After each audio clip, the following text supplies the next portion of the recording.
Hello, and welcome to my room today.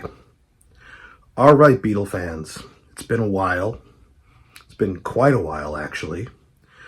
But we've been asking for it. Maybe not the way we wanted it, but we've been asking for it. Let It Be has now been officially re-released on Disney Plus. Is a physical release on the horizon? I would think so. I certainly would think so, since this has not been released on home video since the days of VHS and Laserdisc in the late 70s, very early 80s by Magnetic Home Video.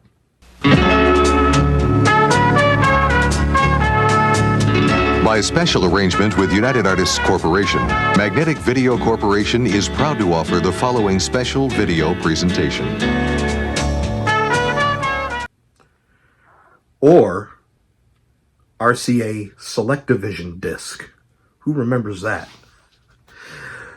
So we finally have a restored Let It Be. First off, let's talk about the movie. Does the film still hold up? Did it ever hold up?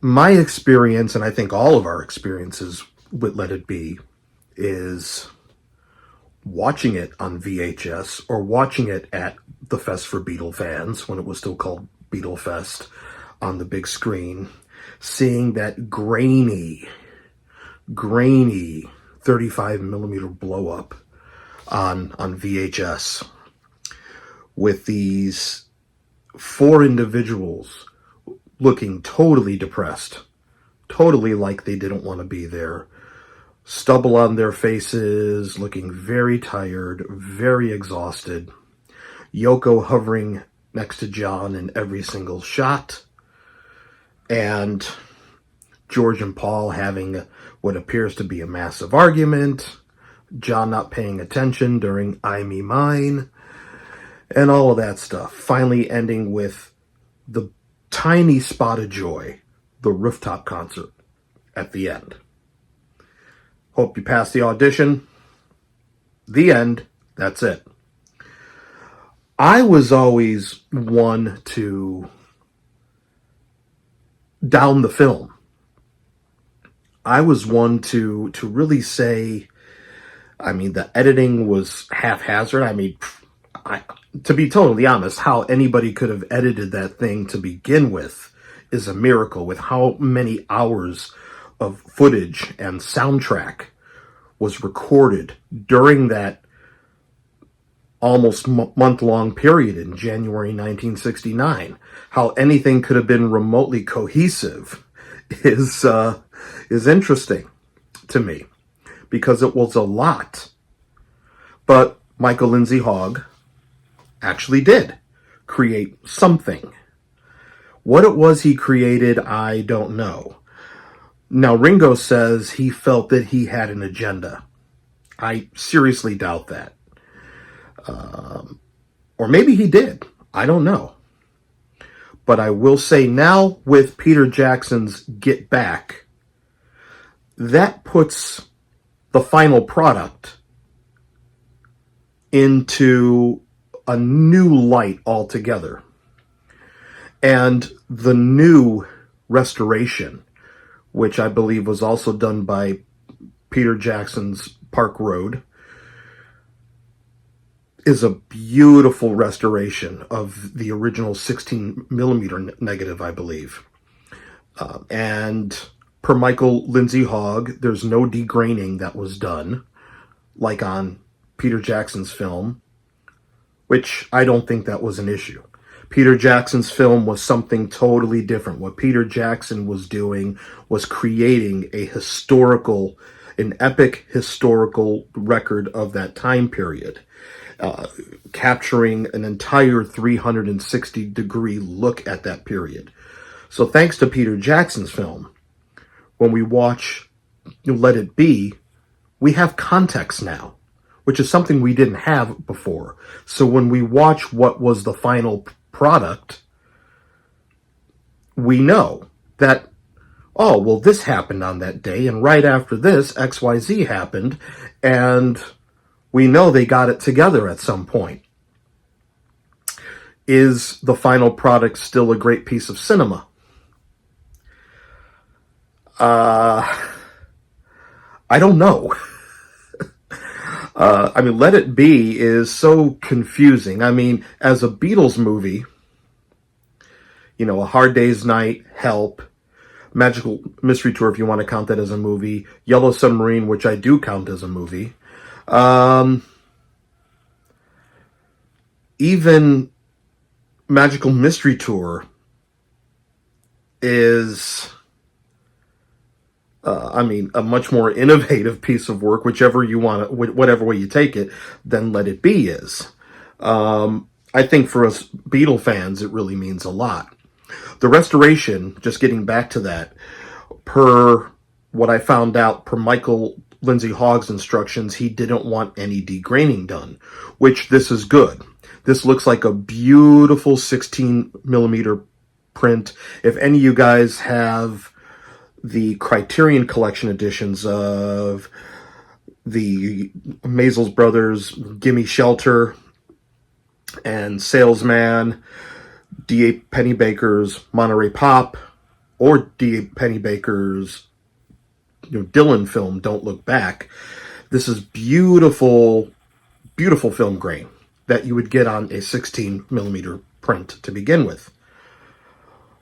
Now you could see the film in all of its glory, whereas before it was a blow-up, so that increases the grain, and you get added grain on top of what was originally there.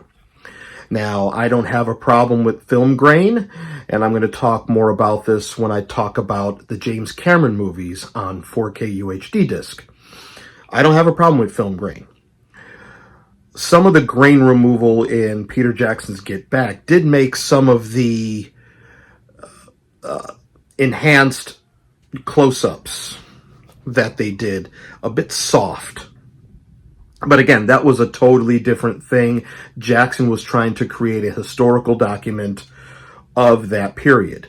This is the final product. Let It Be is the final product. The sound restoration on this, which on Disney Plus, it's Dolby Atmos. So if you have a Dolby Atmos system, either a dedicated one with overhead speakers, or like me, a Vizio 5.1.2 with upward firing speakers. Yes, it works, folks, and it's what I can afford, and it's what's practical for me. Thank you. The soundtrack is really clear now, and some of the bad editing that was done, where things were out of sync, they corrected that with the soundtrack. These are much more smoother edits in the sound to almost match the picture, kind of like what Jimmy Page did when they restored Led Zeppelin's The Song Remains the Same back in the 2000s. If you have that Blu-ray edition of it, you'll know what I'm talking about. So I'm very happy about that. So what do I think of the movie again? I said I don't think it's great cinema. I don't think it's a great documentary. But as a Beatles fan, now with more context with Peter Jackson's movie, I think it's great for us to have. I think it's good for us to see it in a new light with Peter Jackson's film. I think what you should do is, over a week's time, watch the Peter Jackson documentary in 3 parts. Part 1 on a Monday, Part 2 on a Tuesday, Part 3 on a Wednesday, take a break on a Thursday, and watch the final product, Let It Be, on a Friday. It really now, I think, tells a complete story of that time period. Whether I think the movie is a great documentary or not, that's besides the point. It's good seeing it in proper context. So I think the restoration is great, and it's great to have it. I want it physically in my hand as well, where I don't have to go to Disney Plus, or if my internet goes out and I can't stream it, I can pop in the disc. Physical media, folks, important. But that's my thoughts on Let It Be being back, being officially re-released, being on Disney Plus. It's exciting. What are your thoughts on it? Drop me a line there. Please let me know. And it's good to be back on YouTube. I'm going to be a bit more consistent, I hope. But I miss you guys since I've been absent. And, peace and love, and I'll talk to you soon.